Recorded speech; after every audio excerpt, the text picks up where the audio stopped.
Holding black umbrellas to block sniper sightlines, they stepped out of the prison, only to find themselves surrounded by police. Vic pulled the pin on a grenade and warned loudly, "If I let go, we all die." The police chief scrambled back. As the standoff stretched on, a female officer stepped forward, offering to replace Frank hostage. She had been secretly investigating the criminal organization and discovered that one member's tattoo was identical to the police chief's. To uncover the truth, she needed to keep Frank alive. They forced one of the organization members to lie across the windshield and drove out. Surprisingly, the police didn't intervene, just as escape seemed certain. A helicopter closed in like a specter.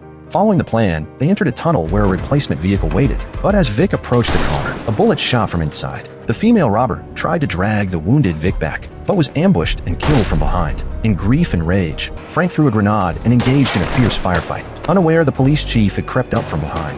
The chief aimed his gun, but fired at the female officer. Protected by a vest, she was only stunned. Amid the chaos between the masked men and the police, Frank drove away with the two survivors.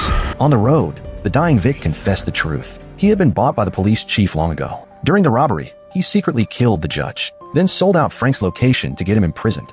During the jailbreak, he systematically eliminated the organization's members. Everything was orchestrated by the police chief. Watching his last companion die, Frank burned with a desire for revenge. But the female officer snatched the gun from his waist.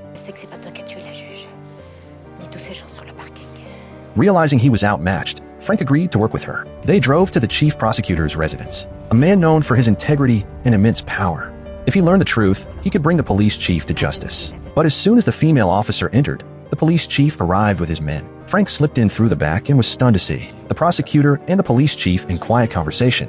Former members of the criminal organization had now transformed into powerful figures. With danger closing in, Frank retreated quickly. As they tried to take the female officer away, he rammed his car into the chief's vehicle to draw attention.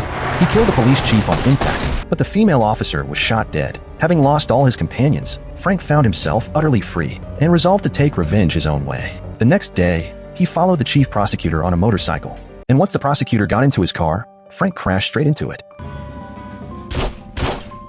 Then, he distributed all the evidence the female officer had gathered to over 100 law enforcement officers. He believed that among them, there had to be people of integrity who could seek justice for the dead, and in doing so, he fulfilled the female officer's final wish.